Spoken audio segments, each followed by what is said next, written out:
이건 5강 외적 부르심과 내적 부르심에 대한 얘기인데요. 우리 말씀 찾아보고 좀 시작할까요? 마태복음 22장 자 1절부터 14절까지입니다.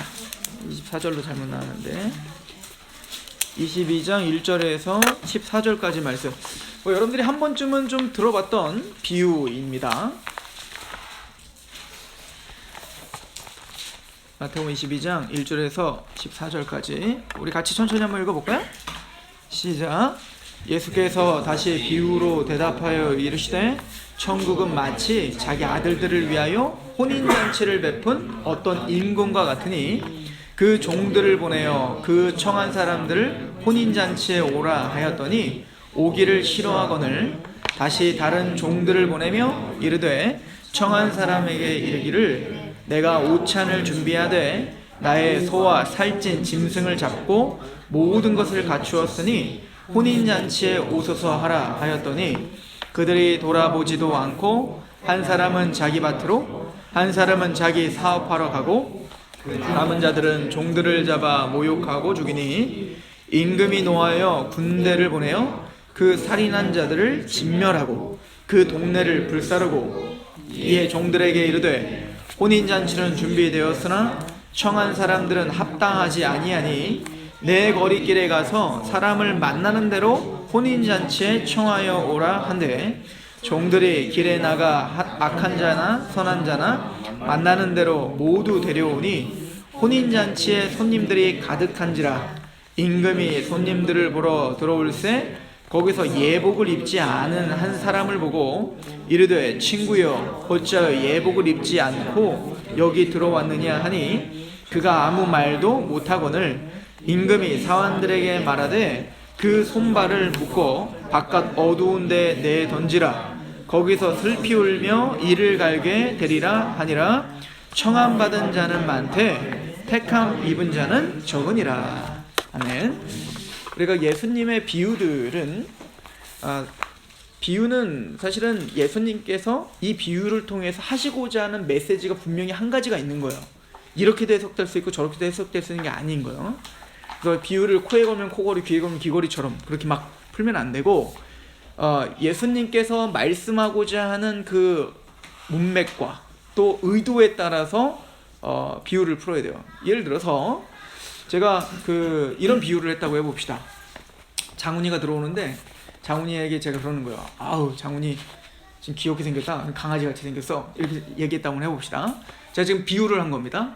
장훈이가 강아지처럼 생겼다라고 하는 것은 귀엽다라는 거예요. 그죠? 그러니까 그것은 다르게 해석하면 안 되는 거예요. 그냥 귀엽다라고 해석하면 되는 거예요.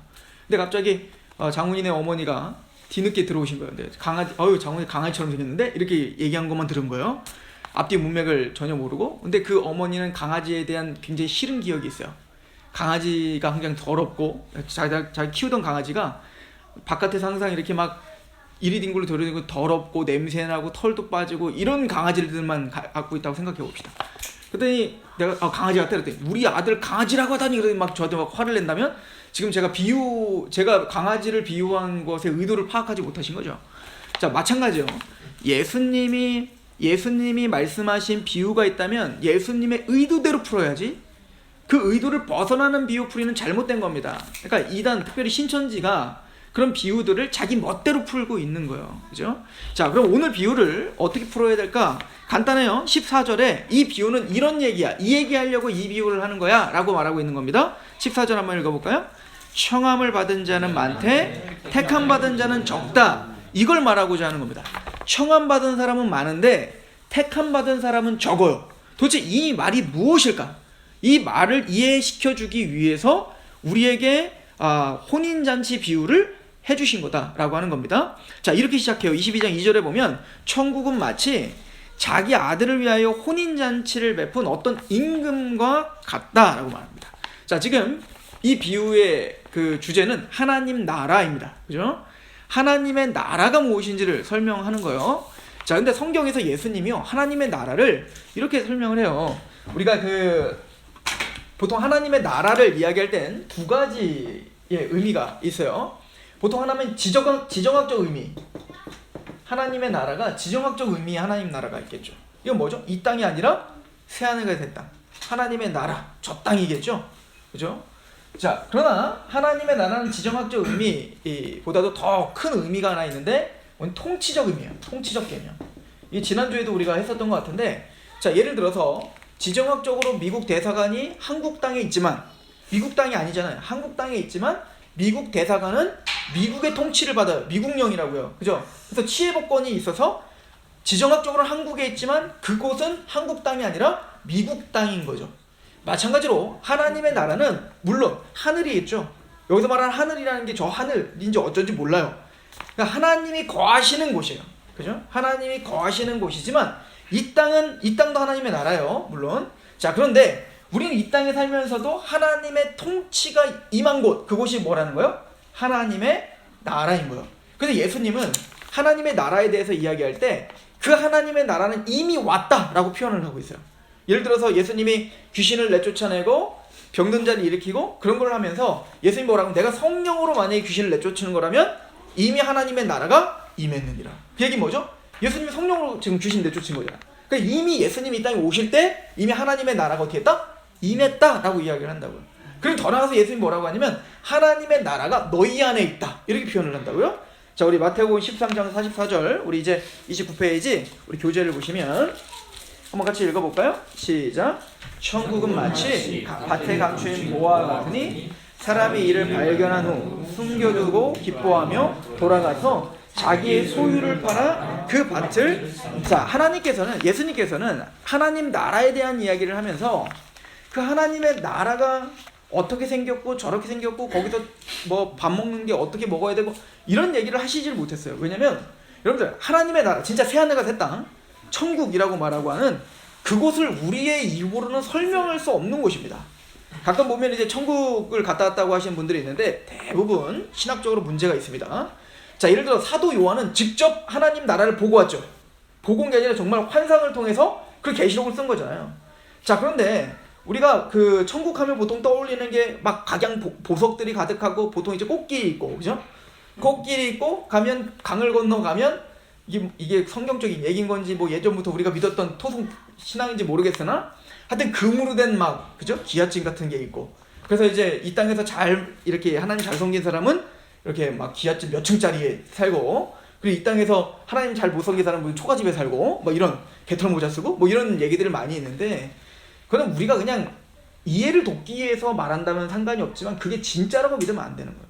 자, 예를 들어서 사도 요한도요, 계시록에서 하나님의 나라 그 새하늘과 새 땅을 이야기할 때 비유를 통해서 이야기를 한다고. 꼭 그 보석을 말할 때, 녹보석, 홍보석 이렇게 말할 때는 하나님의 나라가 너무 아름다운 겁니다.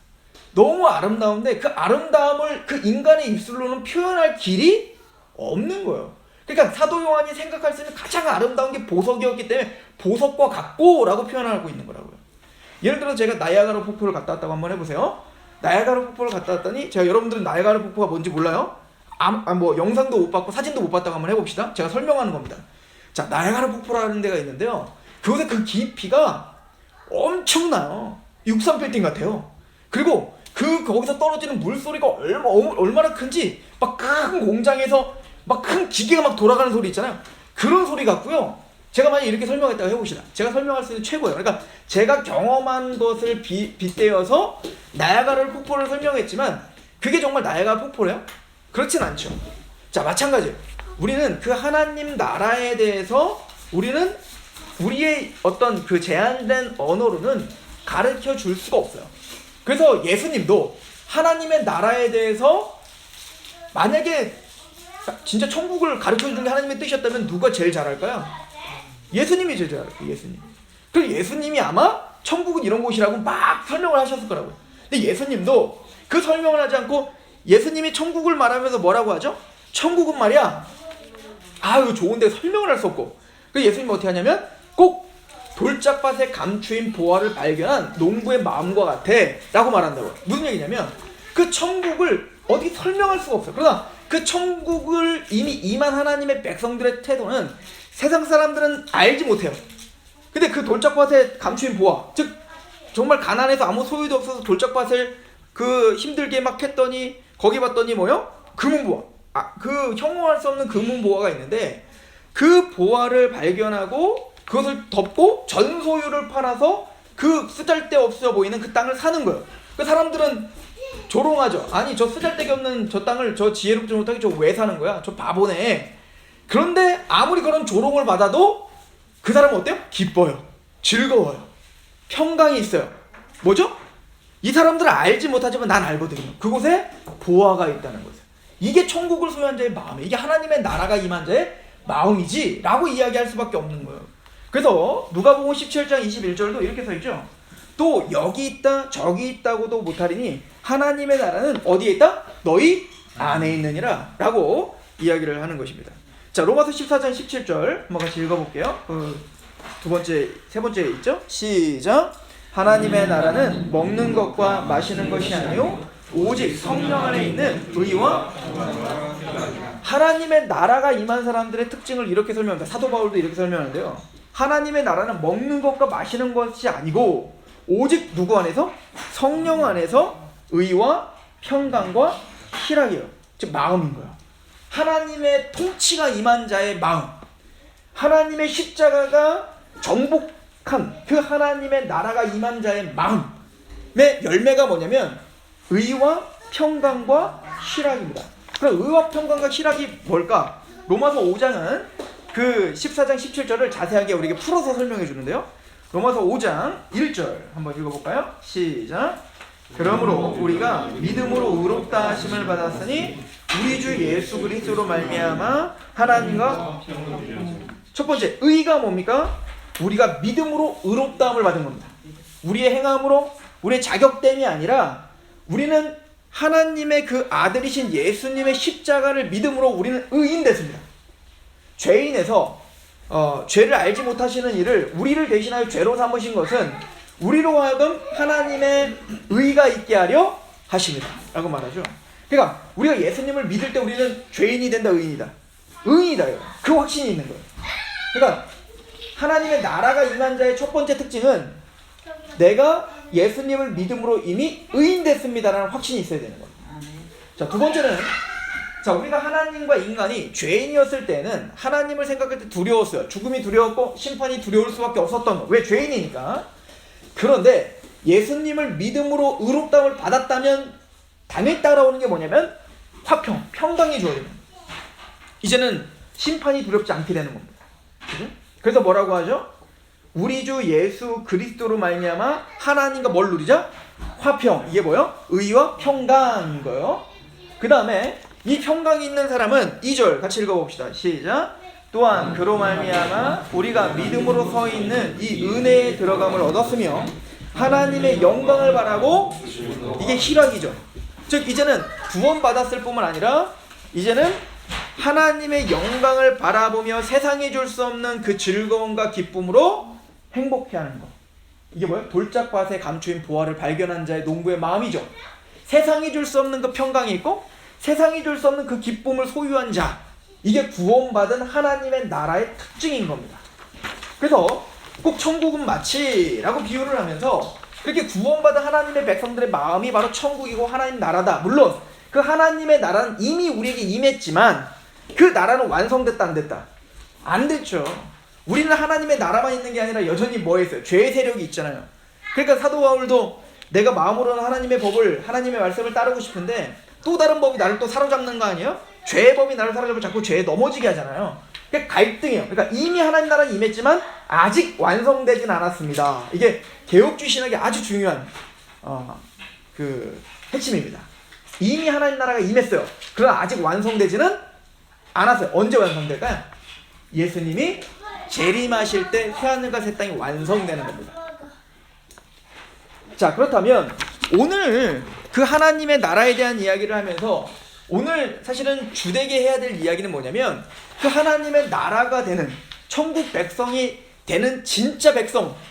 그러니까 누가 그럼 진짜 하나님의 나라에 임하여 정말 하나님의 나라에 참여하고 있는 자인가? 라고 하는 것을 우리에게 가르쳐 줄 겁니다. 그래서 신학적으로는 부르심에 대한 이야기예요. 부르심. 자, 부르심에 대한 이야기인데 부르심에는 두 가지 부르심이 있다고 해요. 첫 번째는 외적 부르심이라는 게 있습니다.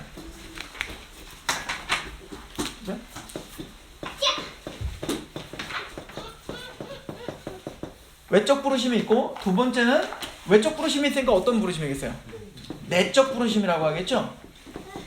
이 내적 부르심을 다른 말로 말하면 그 신학적인 용어로는 효과적인 부르심 이렇게도 불러요. 효과적인 부르심. 자, 왜 그러냐면 외적 부르심은 말 그대로 외적으로 부름을 받은 거예요. 그러니까 외적으로 하나님의 나라에 초청을 받은 거죠. 그러나 내적 부르심은 뭐죠? 그 초청이 내적으로 효과를 본 겁니다. 그러니까 우리로 말하면 복음을 듣는 것, 복음을 그냥 듣게 된 것, 이것은 뭐예요? 외적 부르심이라고 하는 거예요. 그래서 교회를 다니고 또 거기에 복음을 듣게 되고 이런 모든 것들도 외적 부르심이라고 하고, 근데 그 복음이 우리 안에 우리 내적으로 효과를 보는 겁니다. 그 복음이 우리 안에 인쳐지고 믿어지고 감격이 되고 그것으로 인하여 하나님을 예배하게 되고, 이것이 우리는 뭐라고? 내적 부르심이라고 하는 거예요. 요걸 오늘 비유해서 뭐라고 하냐면 부르심 받은 사람은 많되 뭐는 적다? 택하심 받은 자는 적다, 이렇게 표현되고 있어요. 자, 이 이야기가 무슨 이야기인지 우리 차근차근 한번 이야기해 봅시다. 하나님은요, 우리 인간들을 부르실 때, 하나님의 백성들을 부르실 때 무엇으로 부르시냐면 복음으로 부르십니다. 복음. 그러니까 외적 부르심과 내적 부르심의 핵심은 복음이에요. 그러니까 복음이 외적으로만 들려지는 것을 외적 부르심, 복음이 우리 안에 믿어지고 인쳐지는 것을 내적 부르심이라고 생각하면 되는 거예요. 자, 우리 데살로니가후서 2장 13절 있죠? 우리 30페이지에 한번 읽어봅시다. 시작.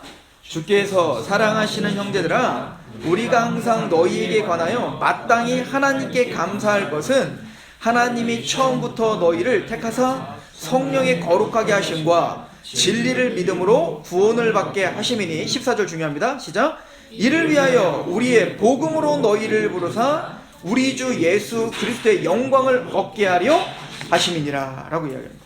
자, 여기 보니까 이를 위하여, 그 이를 위하는 뭐죠? 하나님이 처음부터 너희를 택하사 성령의 거룩하게 하심과 진리를 믿음으로 구원을 받게 하려 하시는 거, 이게 뭐죠? 내적 부르심이겠죠? 그 복음이 우리 안에 역사가 되어서 우리가 거룩하게 되고 진리를 믿음으로 구원받는 거, 이게 내적 부르심이라고요. 그러기 위해서 이를 위하여 우리의 복음으로 너희를 어떻게 하셨다? 부르셨다 라고 말합니다. 그러니까 사실은 외적 부르심을 받은 것만으로도 사실은 기적인 겁니다. 왜 그럴까요? 여러분들이 지금 사실은 다 외적 부르심은 다 받은 거잖아요, 그죠? 우리나라 사람들은 대부분 외적 부르심을 받아요. 왜냐면 복음을 들으니까. 물론 그 복음이 정확한 복음인지 거짓된 복음인지는 더 자세하게 우리가 봐야 되겠지만 어쨌든 우리나라에서는 복음을 들을 수 있는 기회가 커요. 근데 그래서 우리는 아무것도 아니라고 생각하지만, 예를 들어서 여러분들이 인도에 태어났다면 이렇게 복음을 편만하게 들을 수 있을까요? 여러분들이 만약에 저 중국에서, 중국도 요즘 들을 수 있지만 그래도 우리나라보다는 어렵죠? 저 이슬람 국가에 태어났다면 우린 절대 예수님을 들어볼 수도 조차 없다고요. 자, 만약에 이게 어떤 지정학적인 것을 떠나서도 시간적으로도 보세요. 우리가 만약 조선시대 때 태어났다면, 우리가 고려시대 때 태어났다면 오늘날처럼 복음을 들을 수가 없다고요. 그러고 따져보면 사실은 우리가 지금 아무렇지도 않게 너무 당연하듯 복음을 듣고 있지만 그 복음을 듣고 있다는 것 자체가 대단히 큰 기적인 거예요. 하나님의 큰 은혜 가운데 우리가 지금 복음을 듣고 있는 겁니다. 또한 이 우리나라 인구들 중에 제대로 된 복음을 알고 있는 사람이 과연 몇이나 될까요? 교회를 다니고 있는 사람들이 더 적고 교회를 다니는 사람들 중에서도 정말 복음을 알고 다니는 사람들도 적다고요. 그런데 그 복음을 알고 있는 사람들을 만나는 것 자체도 뭐요? 기적인 겁니다. 우리 에베소서를 잠깐 찾아볼까요? 에베소서 1장 가보세요. 에베소서 1장 13절 말씀 보세요. 그래서 사도 바울은 이렇게 써있어요. 에베소서는 다 그리스도 안에서, 그 안에서, 그의 사랑하는 아들의 안에서, 그러니까 예수님 안에서라는 말을 한 구절 한 구절마다 다 쓰고 있거든요. 자, 그러면서 뭔 얘기를 하시냐면, 자, 에베소서 1장 13절 한번 읽어볼게요. 시작. 그 안에서 너희도 진리의 말씀 곧 너희의 구원의 복음을 듣고 그 안에서 또한 믿어 약속의 성령으로. 자, 이래요. 우리가 복음을 듣고, 그죠? 처음에 복음을 들어야 되잖아요. 복음을 듣고 또 믿어라고 해요. 그러니까 복음을 듣는 건 외적 부르심이겠죠. 그 외적 부르심을 받았을 뿐만 아니라 그 복음이 믿어져요. 그리고 거기에 뭐가 성령이 인쳐주셔요. 이걸 우리 뭐라고 합니까? 내적 부르심이라고 한다고요. 복음을 듣고 성령을 통해서 거듭나고 의롭다움을 받는 거예요. 자, 그런데 여기 보면 그 안에서 너희도 진리의 말씀을 듣고 해요. 그러니까 그냥 듣는 게 아니에요. 어디서 들어요? 그 안에서 듣는 겁니다. 그 안에서. 그리스도 안에서 복음을 들을 수 있는 거예요. 그러니까 아무나 들었던 게 아니에요. 여러분들이 복음을 들었다면 그 복음을 들은 것부터가 뭐예요? 그리스도 안에서 하나님의 은혜 가운데 우리는 지금 복음을 듣고 있다라고 성경은 가르쳐주고 있는 겁니다. 또 우리가 믿어요. 내가 믿은 게 아니라고 성경은 가르쳐요. 믿어. 근데 그 앞에 뭐 있어요? 그리스도 안에서요. 그 안에서 믿는 겁니다. 이해가십니까? 우리 요한복음을 한번 가보세요. 요한복음 16장.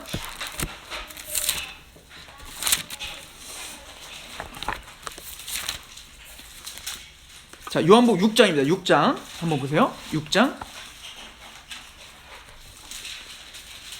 자, 예수님이 이 땅에 오신 뜻이 뭐라고 합니까? 요한복음 6장 38절을 한번 보세요. 자, 38절 39절 시작. 내가 하늘에서 내려온 것은 내 뜻을 행하려 함이 아니요 나를 보내신 이의 뜻을 하려 함이니라. 나를 보내신 이의 뜻은 내게 주신 자 중에 내가 하나도 잃어버리지 아니하고 마지막 날에 다시 살리는 이것이니라. 자, 아버지의 뜻은 뭐죠? 아버지의 뜻을 행하러 예수님이 이 땅에 오셨는데 그 뜻이 뭐냐면 아버지께서, 하나님께서 나에게, 즉 예수님에게 주신 영혼 한 사람도 잃어버리지 않고 다 구원시키는 거. 이게 예수님이 이 땅에 오신 뜻입니다. 그죠? 그런데 예수님이 뭐라고 하시냐면, 자, 40절에 내 아버지의 뜻은 아들을 보고 믿는 자마다 영생을 얻는 이것이니라. 마지막 날에 내가 이를 다시 살리리라. 그러니까 아버지의 뜻은 예수님을 믿어. 그 예수님께로 우리가 인도되어 예수님을 믿어 영생 얻는 거. 이게 하나님의 뜻이에요. 그러니까 우리가 구원받으려면 반드시 누구에게 가야 돼요? 예수님이 아니면 구원받지 못합니다. 근데 이 말을 예수님이 또 이렇게 얘기하세요. 44절 보세요. 44절 시작. 나를 보내신 아버지께서 이끌지 아니하시면 아무도 내게 올 수 없으니 오는 그를 내가 마지막 날에, 예수님에게로 근데 와서 믿음이 생길 수 있는 사람은 누구라고요? 아버지께서 이끄시지 않으면, 아버지께서 데려오시지 않으면 우리 스스로 자발적으로 우리의 어떤 노력과 우리의 힘으로는 예수님께로 갈 수가 없는 존재라니까 우리가. 그러니까 은혜죠. 그러니까 여러분들이 복음을 들은 것부터가, 예수님을 만나는 것부터가 기적이라니까요. 그래서 진짜 구원을 받으면 뒤를 돌아보면 와, 하나님이 정말 나의 인생을 이렇게 해서 여기까지 인도했군요. 이걸 위해서 내가 이 땅에 태어났고 지금 태어났고 그 가정에서 태어났고 그런 상황들이 있었던 거군요. 이걸 고백할 수밖에 없게 된다고요. 왜냐면 하나님의 은혜가 없다면 우리는 복음을 만날 수가 없기 때문이다 라고 성경은 가르쳐주기 있기 때문에, 그러므로 외적 부르심을 받았다는 것 자체로도 뭐요? 우리는 찬양하고 경배해야 되는 거예요. 이해가시죠? 자, 그런데 이 외적 부르심만 받았다고 해서 구원받는 건 아니에요. 즉 복음을 들었다고 구원받는 게 아니라고요. 그 복음이 어떻게 돼요? 우리 안에 역사가 되고 진짜 그 복음이 믿어져야 된단 말입니다. 그리고 히브리서 기자가 뭐라고 하냐면 너희들이 들었으나 그걸 믿음으로 반응하지 않았다, 이렇게 표현한다고요. 그러니까 믿음으로 반응하고 그 믿음으로 받아들여야 돼요. 근데 그 믿음도 아까 봤더니 그리스도 안에서, 그 안에서 믿음도 주님이 주신다라고 하는 거예요. 자, 오늘 이 외적 부르심과 내적 부르심의 이야기를 하기 위해서 예수님은 그 비유를 하셨습니다. 자, 그 비유를 오늘 이제 얘기해 볼게요. 그 비유는 이런 얘기입니다. 왕이 혼인잔치를 열은 거예요. 그죠? 혼인잔치는 이미 준비가 다 됐습니다. 양도 잡았고요. 그 염도 다, 소도 잡았고요. 이제 먹을 걸 다 준비해 놨어요. 이제는 누구만 오면 되냐면 초청한 사람들만 와서 이제 행복하게 혼인잔치만 벌이면 됩니다. 그래서 종들을 시켜서, 하인들을 시켜서 그 왕은 어떻게 했죠? 처음에 올만한 자들에게 보냈어요. 쉽게 누구에게 갔을까요? 귀족들에게 가지 않았어요? 그죠? 귀족들에게 이제는 초청장을 들고 간 겁니다. 그랬더니 나중에 그 귀족들이 어떻게 하죠? 올만한 자들이 나는 바쁘다 이거요. 그래서 논에도 가야 되고, 그래서 일해야 되고, 바빠야 돼서 못 갑니다 라고 하고 자꾸 귀찮게 나중에 종을 죽여요. 자, 이런 상황에서 이 왕이 화가 날까 안 날까요? 화가 나는 겁니다. 그러니까 그렇게 그 초청을 거부했던 자들을 다 불사지르고 심판하는 게 마땅하지 않겠니? 라고 이야기한다고요. 그리고는 이제는 두 번째 사거리 길에 가서 이제 종에게 그래요. 야, 이미 모든 잔치가 준비되었으니까 너는 나가서 이제 아무나 데려와. 남녀노소, 부하거나 가난하거나 가졌거나 못 가졌거나 배우거나 못 배웠거나 아무튼 사거리에서 만나는 대로 다 데려와라. 이렇게 된 거예요. 자, 우리는 이거는 1차적으로는 첫 번째 초청을 받은 사람들은 유대인을 가리켜서 이야기하는 겁니다. 유대인들. 그죠? 그래서 하나님은 구약시대의 선지자들, 그의 종인 선지자들을 통해서 누구를 불렀죠? 유대인들을 불렀다고요. 그랬더니 아벨의 피로부터 계속 어떻게 한대요? 그 피가 호소하고 있다고 한다는 거 아니에요. 선지자들을 자꾸 죽이는 겁니다. 가인이 아벨을 죽이듯 그렇게 선지자들을 죽였던 거예요. 유대인들을. 나중엔 누구까지 죽여요? 예수 그리스도까지 죽인다고요. 그러니까 하나님은 그들에게 이제는 떠나서 이제 어떻게 해요? 사거리길에 가서 이거 없애줘도 돼요. 이거 안 써도 됩니다. 사거리길에 가서 아무나 데려와라. 이건 누굴까요? 이방인인 거예요. 그래서 이제 그걸 이제 요한 사도 세례 요한이 그 예수님 그런 말씀하시죠. 이제는 천국은 침노하는 자의 것이니라. 이렇게 표현하잖아요. 그건 뭐죠? 이제는 그 천국을 이제 갈망하는 자는 누구나 이제는 육적인 이스라엘을 넘어 이제는 땅 끝까지 이르러 이제 천국 백성이 될 수 있는 그 하나님의 은혜의 시대가 열린 거예요. 자, 그럼 첫 번째는 유대인일 뿐만 아니라 우리는 이걸 또 어떻게 해석할 수 있냐면 안 믿는 이방인들이 다 여기에 속할 수도 있습니다. 그죠? 청했는데 모두가 다 뭐요? 내 일이 바빠 오지 않겠다라고 이야기합니다. 꼭 누가 왔냐면 소돔과 고모라 때에 롯이 이제는 하나님이 이곳을 심판한다고 하니까 빨리 떠나자라고 한단 말입니다. 그러니까 가장 사랑하는 누구? 자녀들. 그리고 누구? 그 사위가 될 사람들. 그 사위가 될 사람들에게 이제 이야기하는 겁니다. 떠나자. 그랬더니 창세기에 뭐라고 딱 써있냐면 그 사위들이 롯의 말을 농담으로 여겼더라. 이렇게 표현해요. 우스갯소리로 여기고 가벼운 얘기로 여겼다는 거 아니에요? 그런 것처럼 꼭 첫 번째 온 사람들은 이 세상에 우리가 복음을 전했을 때 그 복음을 농담으로 여기고 그것을 오잖아요. 내가 그 논으로 가고 지금 일하러 바쁘니까 못 간다. 이 얘기는 뭐죠? 내가 지금 이거 바쁘니까 못 가요. 제가 그 1층에 우리 교회 1층에 원래 띵호야라고 하는 중국집에서 지금 바뀌었는데 그 사장님한테 이제 가서 그럼 우리는 친해져가지고 이제 계속 짜장면 먹으면 옆에 와서 막 우리랑 얘기를 했거든요. 그래서 우리가 교회를 꼭 가야 되는데 꼭 오세요. 그랬더니 바빠서 못 간대요. 근데 이거 정리 중인데 이거 정리만 하면 올게요. 근데 안 오시잖아요. 정리 다 했는데. 그러니까 사람들은 모두가 뭐냐면 바빠서 못 오고 내가 할 일이 많아서 못 온다는 거예요. 이게 뭐죠? 아예 하나님의 나라에 초청조차 반응하지도 않는 거예요. 그죠? 그래서 적어도 이제는 사거리길에 가서 남녀노소 또 부자나 가난하나 배우나 못 배우나 이제는 초청 왕이 혼인잔치를 베풀었으니까 오세요 라고 해서 거기에 반응해서 온 사람들이 있어요. 그죠? 그 온 사람들이 있는데 이 사람들이 뭐냐면 바로 청함받은 사람입니다. 그죠? 부름받은 사람들이에요. 외적 부르심을 받은 거죠. 자, 그런데 그러니까 그냥 아무나 오라고 그러니까 가득가득 찼어요. 가득 찼는데 이제 왕이 드디어 혼인잔치를 베풀기 위해서 딱 등장을 했습니다. 그랬더니 여기에 모인 사람들, 우리로 말하면 이제 교회에 가득 찬 거예요. 근데 교회에 봤더니 이제는 혼인잔치를 정말 본격적으로 베풀려고 했더니 두 종류의 사람으로 딱 나눠집니다. 예복을 입은 사람과 예복을 입지 않은 사람 둘로 나눠져요. 그런데 그 왕은 어떻게 하냐면 이 예복을 입은 사람들만 참여시키고 나중에 예복을 입지 않은 자들은 모두 다 어떻게 해요? 내쫓아버렸다. 이것이 오늘 말씀이고 이들 예복을 입은 사람들은 택함받은 자고 예복을 입지 않은 이들은 청함만 받은 자야. 우리로 말하면 이 예복을 입지 않은 사람들은 외적 부르심을 받은 거고 예복을 입은 사람들은 뭐요? 내적 부르심을 받은 사람들입니다. 자, 한번 생각해 보세요. 이 예복은 뭐냐면 고대 근동에는 왕이 만약에 잔치를 베풀면 사제복을 입을 수가 없어요. 그 잔치에 참여할 때 사제복을 다 뭘로 갈아입어야 되면 왕이 주는 예복으로 다 갈아입고 왕의 잔치에 참여할 수 있었습니다. 자, 그런데 두 종류의 사람이 있어요. 예복을 안 입은 사람들은 두 종류의 사람이 있을 거예요. 첫 번째, 내 옷이 더 좋은 거야. 그죠? 아무리 왕이 준 수요한 왕의 옷이라 할지라도 돈이 많은 사람들이 보기에는 단체복이잖아. 그죠? 돈이 진짜 많은 사람은 어때요? 내 옷이 더 화려하고 내 옷이 훨씬 더 멋지잖아요. 그러니까 어떻게 될까요?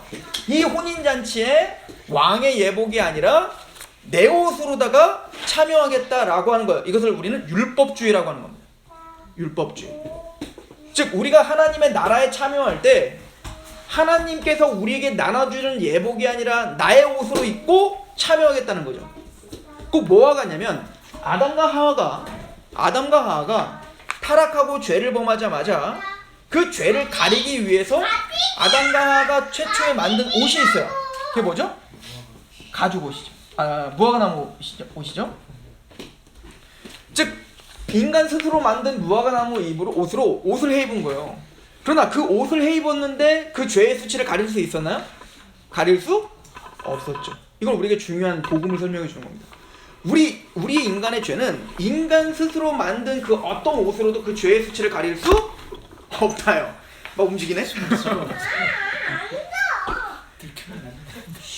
교육이 소리 여기 이제 녹음됐어.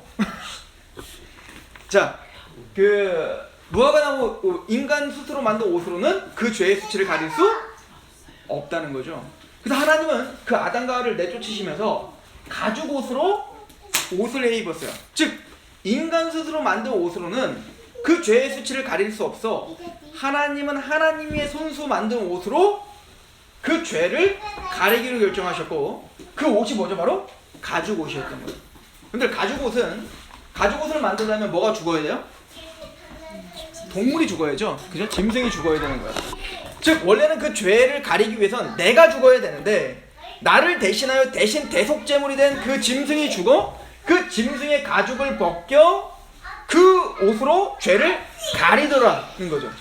그러니까 우리로 말하면 우리의 스스로 인간의 열심과 노력과 어떤 것으로 헌금이든 주일성수든 무슨 뭐 전도든 그게 어떤 것이든 그것으로는 우리의 죄를 가릴 수 없다요.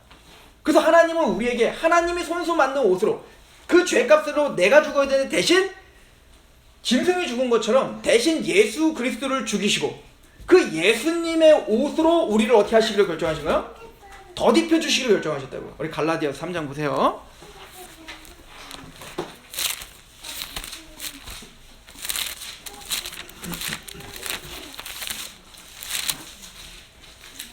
자, 갈라디아서 3장 26절, 27절입니다.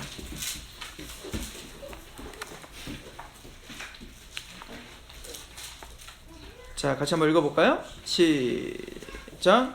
너희가 다 믿음으로 말미암아 그리스도 예수 안에서 하나님의 아들들이 되었으니 누구든지 그리스도와 합하기 위하여 세례를 받은 자는 그리스도의 옷을 입었습니다.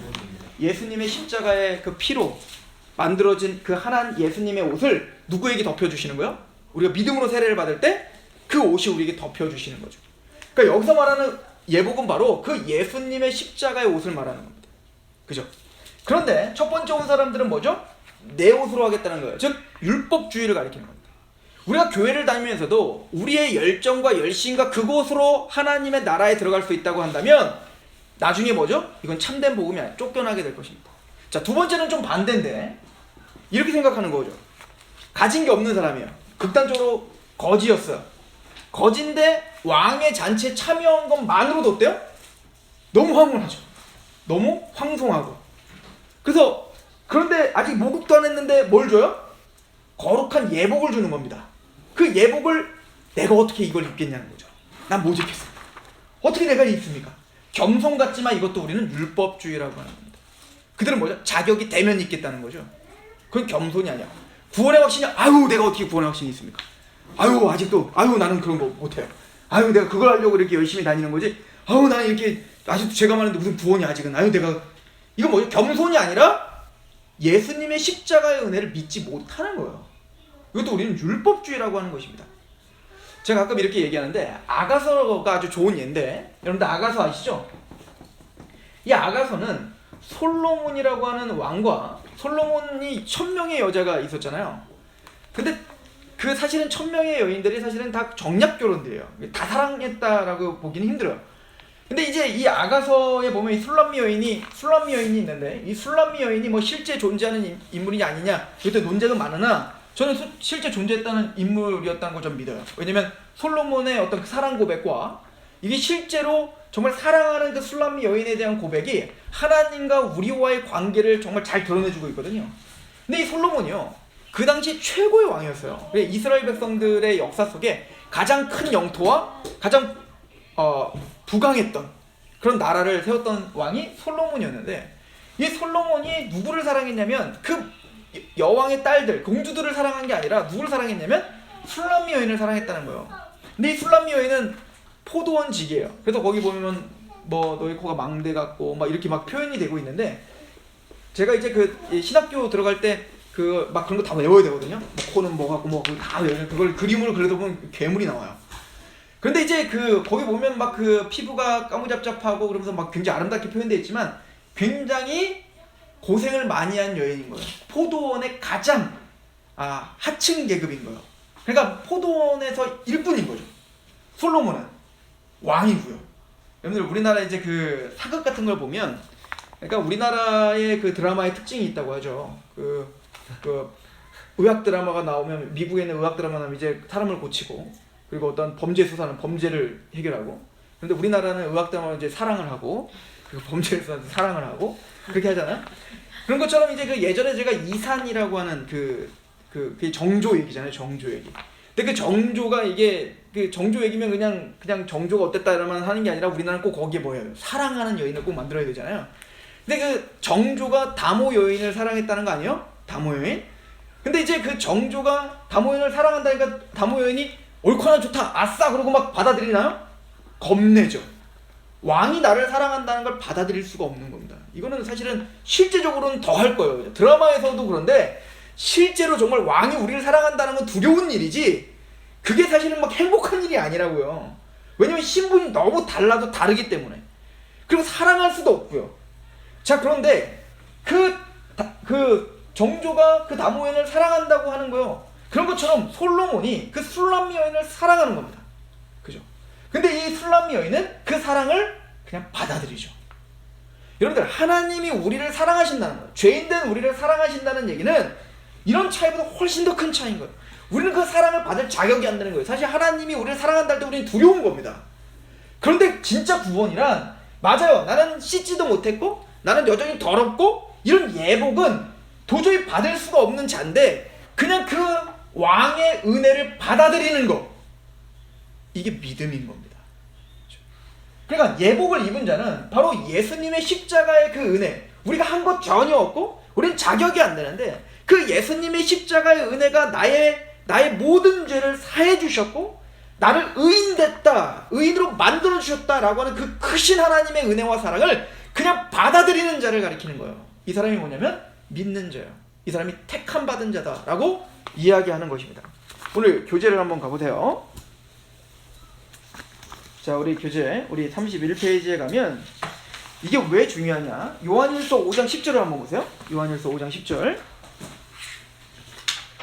31페이지 밑에 있죠? 한번 읽어보도록 하겠습니다. 시작. 하나님의 아들을 믿는 자는 자기 안에 증거가 있고 하나님을 믿지 아니하는 자는 하나님을 거짓말하는 자로 만드나니 이는 하나님께서 그 아들에 대하여 증언하신 증거를 믿지 않습니다. 여러분들, 복음을 믿지 않는 것은 하나님을 거짓말하는 자로 만드는 것과 똑같은 거예요. 성경은 계속 예수님에 대한 증거를 합니다. 로마서 3장 25절에 하나님이 그 예수를 믿음으로 말미암는 화목제물로 세우셨으니 이는 전에 우리가 지었던 모든 죄를 간과하심으로 하나님의 의로우심을 나타내려 하십니다. 예수님의 화목제물, 우리를 대신한 속죄제물이 되신 것으로 인해서 우리가 전에 지었던 모든 죄를 간과해 주셨다고 선포하고 계세요.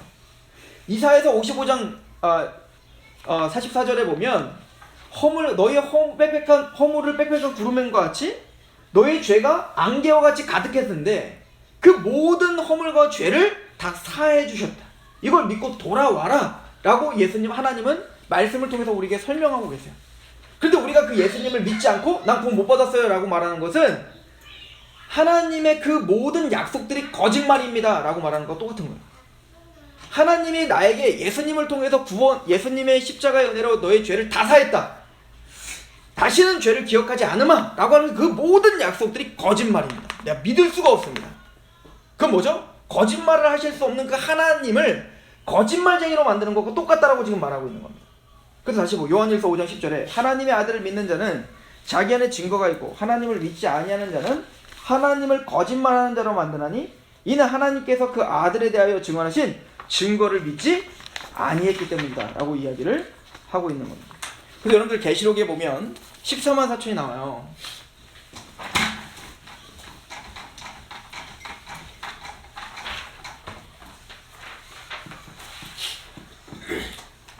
자, 이 14만 4천은 바로 신약과 구약 모든 하나님의 백성들을 총하는 수혜를 말하는 겁니다. 이게 문자적인 14만 4천은 아니에요.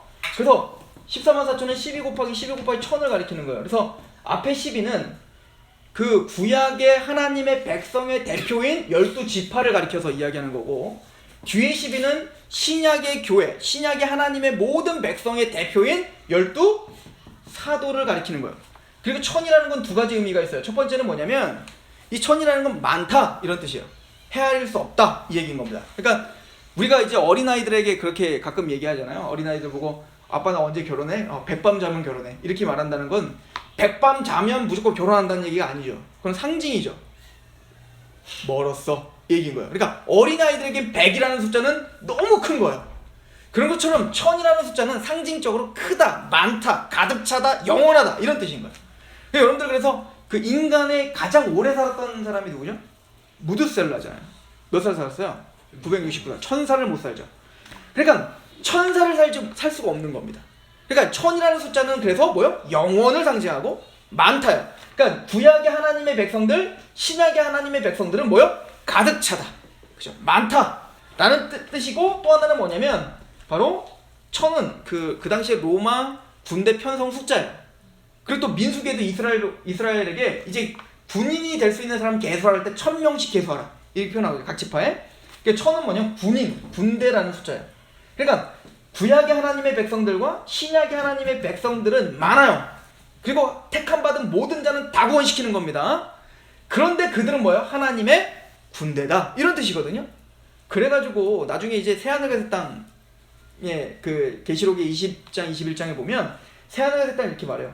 새하늘과 새 땅 하나님의 나라에 문이 12문이 있어요. 근데 그 12문은 누구의 이름으로? 12지파의 이름으로. 그리고 12기초석이 있어요.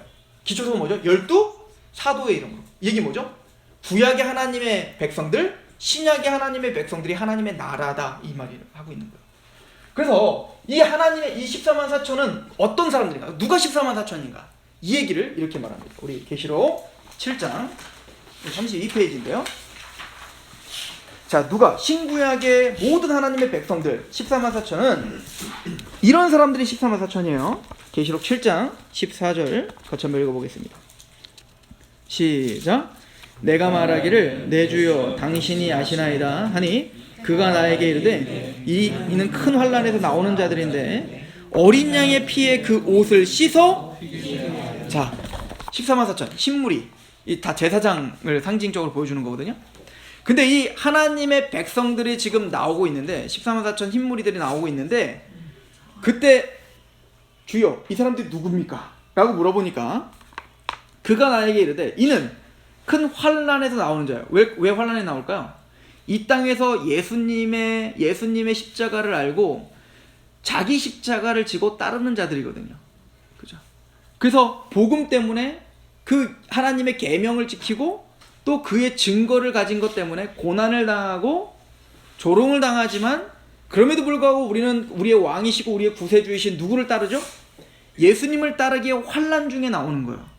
근데 환난 중에 나오는 자들인데 이들의 특징이 있어요. 어땠대요? 어린 양의 피에 그 옷을 씻어 어떻게 했다? 희게 되었다. 그 14만 4천의 옷은 뭐죠? 어린 양의 피에 씻은 자들이에요. 이들이 뭐죠? 바로 하나님의 예복을 입은 겁니다. 즉 여기서 말하는 예복이란 바로 그 예수님의 십자가의 은혜가 믿어지고 그 십자가의 은혜로 우리가 의인됐다는 확증이 있는 사람들. 이 사람들이 뭐요? 예복을 입은 자예요. 15절. 그러므로 그들이 하나님의 보좌 앞에 있고 또 그의 성전에서 밤낮 하나님을 섬김에 제사장들입니다. 이들이 제사장. 그래서 구원받은 우리를 뭐라고요? 너희는 택함받은 족속이요 거룩한 나라요 왕같은 제사장들이라. 우리 보고 왕 같은 제사장이라고 하는 거예요. 그러므로 그들이 하나님의 보좌 앞에 있고 또 그의 성전에서 밤낮 하나님을 섬기매 보좌에 앉으신 이가 그들 위에 장박을 치시니 그들이 다시 줄이지도 아니하며 목마르지도 아니하고 해나 아무 뜨거운 기운에 상하지도 아니하니 이제는 참된 안식이 있죠? 17절 같이 읽어볼게요. 시작.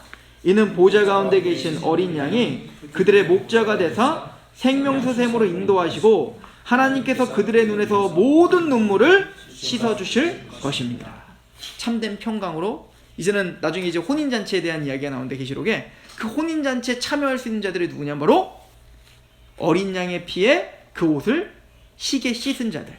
즉 이 비유로 말한다면 예수님의 피에 예복을 입은 하나님의 백성들이 그 혼인잔치에 참여할 수 있다라고 합니다.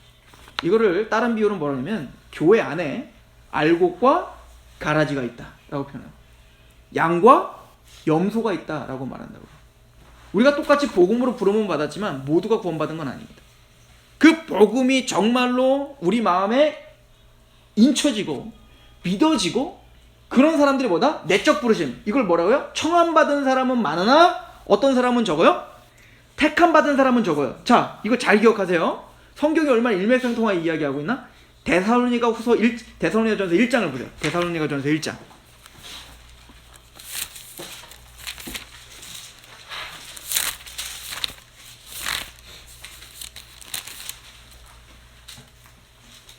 자, 1장 4절. 자, 사도 바울은 데살로니가 교회 성도들에게 이렇게 말해요. 너희가 청함만 받은 게 아니야. 난 너희의 뭐를 알아요? 택하심을 알아. 이렇게 표현한다고요. 1장 4절. 시작.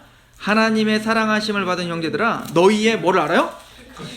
너희는 청함만 받은 게 아니라 너희는 뭘 받았다? 택함 받았다. 뭘로? 예복을 입었으니까, 그죠? 그리고 그 예복을 입었다는 걸 사도 바울은 어떻게 표현하고 있나 보세요. 1장 5절. 자, 택하심을 알아. 어떻게? 시작. 이는 우리 복음이 너에게 말로만 이런 것이 아니라 또한 능력과 성령과 큰 세 가지입니다. 내가 너희의 택하심을 안다. 왜냐면 복음을 너희가 말로만 들은 게 아니라 말로만 듣고 끝나면 그게 뭐예요? 외적 부르심이죠. 근데 그 복음이 너에게 능력과 복음이란 하나님 능력이 나타나서 믿음에서 믿음에 이르게 하나님, 모든 믿는 자에게 구원을 주신 하나님 능력이 됩니다. 하나님의 말씀은 운동력이 있어 영과 골수를 찔러 쪼개기까지 하느니, 즉 하나님의 복음에는 우리를 지옥에서 천국으로, 죄인에서 의인으로 변화시키는, 우리의 모든 죄를 사하시는 능력이 있는 줄 믿으셔야 돼요. 그래서 그 하나님의 능력과, 그 복음에는 그 능력과 거기 누가 임하세요? 성령과. 자, 아까 보세요. 에베소서 1장 13절. 그 안에서 너희가 구원의 복음을 듣고 또 그 안에서 어떻게 해요? 믿어? 뭘 받아요? 성령의 인치심을 받죠. 그런 것처럼 복음이 말로만 임하는 게 아니라 그 능력과 누가 임하세요? 성령이 임하셔. 그래서 어떻게 됐어요? 뭐가 생겨 우리는? 확신. 무슨 확신? 큰 확신이 생깁니다.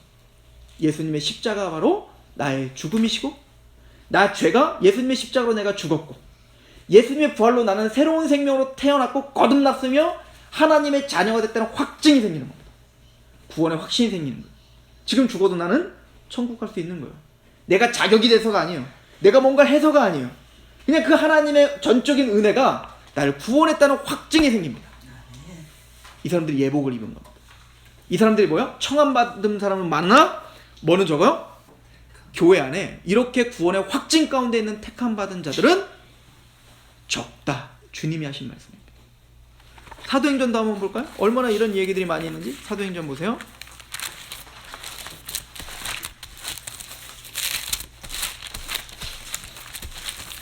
사도행전 우리 13장 한번 볼게요. 13장.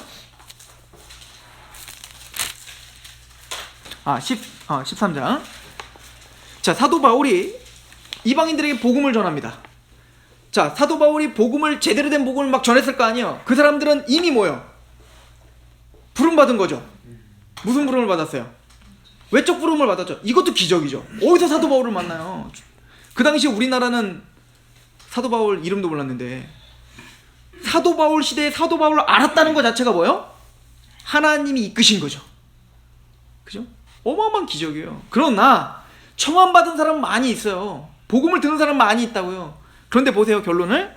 47절, 주께서 이같이 우리에게 명하시되 내가 너를 이방의 빛으로 삼아 너로 땅끝까지 구원하게 하리라 하셨으니, 그래서 복음을 전했다는 거 아니에요. 근데 48절 시작. 이방인들이 듣고 기뻐하여 하나님의 말씀을 찬송하며 영생을 주시기로 작정된 자는 믿는 겁니다. 복음을 믿는 걸 통해서 이 사람이 하나님의 택함 받았구나, 하나님의 작정됐구나를 그때서야 아는 거예요. 16장을 가보십시오. 사도 바울이 빌립보라고 하는 성에 갑니다. 그 빌립보는 사도 바울 처음 가는 거예요. 근데 갔더니 유대인들이 앉아있는 겁니다. 아마 기도처서였던 것 같아요. 사도 바울도 이제 기도처서를 찾아서 간 거겠죠. 유대인 여인들이 있습니다. 사도 바울은 유대인들을 만나기만 하면 뭐 전했어요? 복음을 전했죠. 복음을 똑같이 다 들었어요, 그 수많은 여인들이. 근데 그 중에 택함받은 여인이 한 명 있었습니다. 루디아입니다. 루디아는 그 복음을 듣고 말한 게 아니에요. 복음이 말로만 임한 게 아닙니다. 그게 능력과 성령과 큰 확신으로 임했습니다. 어떻게 이걸 기록하고 있냐면 13절 보세요. 안식일에 우리가 기도할 곳이 있을까요? 문 밖 강가에 나가 거기 앉아서 모인 여자들에게 말하였는데, 두아디라시에 있는 자색옷감 장사로서 하나님을 섬기는 루디아라는 한 여자가 말을 듣고 있을 때, 누가? 주께서 그 마음을 열어 바울의 말을 따르게 하신지라. 그래서 루디아를 통해서 빌립보 교회가 세워지는 겁니다. 똑같이 복음을 듣고 있는데 다 복음, 그 외적 부르심을 다 받은 거예요. 똑같이 복음을 듣고 있지만 루디아는 달랐어요. 그 복음이 말로만 임하는 게 아니라 능력과 성령과 큰 확신으로 임합니다. 이걸 이렇게 표현합니다. 주께서 그 마음을 열어 바울의 말을 따르게 하시는 겁니다. 그 바울의 말을 청종하게 하고, 그 바울의 말에 감격하게 하고, 그 바울의 말에 그의 모든 마음을 쏟아붓게 된 거예요. 청함받은 사람은 많아 택함받은 사람은 적다. 똑같이 말씀을 듣지만 그 말씀에 반응하고 복음에 감격하는 자들은 적습니다. 하나님은 우리를 복음으로 부르셨습니다. 이것도 큰 기적이에요. 여러분, 그래서 오늘 우리가 만나는 사람들이 귀한 거예요. 생각해 보세요. 그 사람이 어떻게 이 시대에 이곳에 태어나 여러분들을 만나겠어요? 복음을 알고 그 복음에 감격하고 있는 여러분들을 만나냔 말이에요. 이거는 다 하나님의 계획. 주께서, 하나님께서 이끌지 않으면 주께로 올 수가 없는 거예요. 그러므로 오늘 만나는 사람들을 귀하게 여기셔야 되는 겁니다. 사도 바울은 그래서 만나는 사람들은 다 하나님의 택함 받았다라고 생각하고 전했을 거라고요. 그러나 결론은 똑같이 복음을 듣지만 하나님의 복음이 그들에게 임하여 믿음이 생기는 사람들이 있더라 라고 하는 거죠. 예수님의 십자가의 옷을 입고 구원의 확신을 갖고 있는 하나님의 백성들이 있더라. 여러분들은 청함만 받으셨습니까? 아니면 택함 받으셨습니까? 그 확신 가운데 우리가 이 땅에서 구원받았다는 게 얼마나 큰 기적인지를 하나님을 찬양하고 경배하는 저 여러분 되기를 축원합니다. 기도하겠습니다. 하나님, 너무나 감사합니다. 우리가 복음을 알면 알수록 우리가 복음을 듣고 그 복음에 감격한다는 것이 얼마나 큰 기적인지를 배웁니다. 고린도서 4장 4절에 이 세상 신이 믿지 아니하는 자들의 마음에 혼민케 하여 영광의 복음의 광채가 비치지 못하게 우리를 가로막고 또 우리를 죄 가운데 무지하게 하였는데, 그 사단의 권세와 죄의 권세를 뚫고 들어와 그 복음이 믿어지게 하시고 그 복음 가운데 감격하게 하신 하나님의 은혜가 얼마나 큰 줄을, 하나님, 그 은혜 가운데 우리가 하나님께만 영광을 돌릴 수밖에 없는 그런 겸손한 자가 될 수밖에 없음을 오늘 또 말씀을 통해 배웁니다. 하나님이 오늘 만나는 사람들을 존귀하게 여기게 하시옵소서. 하나님, 나를 만났다는 것 자체가 그 가족이, 또 그 친구가, 또 그 지인들이 택함받은 하나님의 백성들임을 알아. 하나님, 때를 어떤지 못 어떤지 그 복음 앞에 그 복음을 선포할 수 있는 담대한 믿음들을 우리에게 허락하여 주시고, 또한 그 과정들을 통해 하나님이 우리에게 주신 그 구원의 은혜가 얼마나 큰지를 더 깨달아 고백하며 찬양할 수 있는 하나님 백성들로 우리를 삼아 주시옵소서. 예수님의 이름으로 감사하며 기도합니다. 아멘.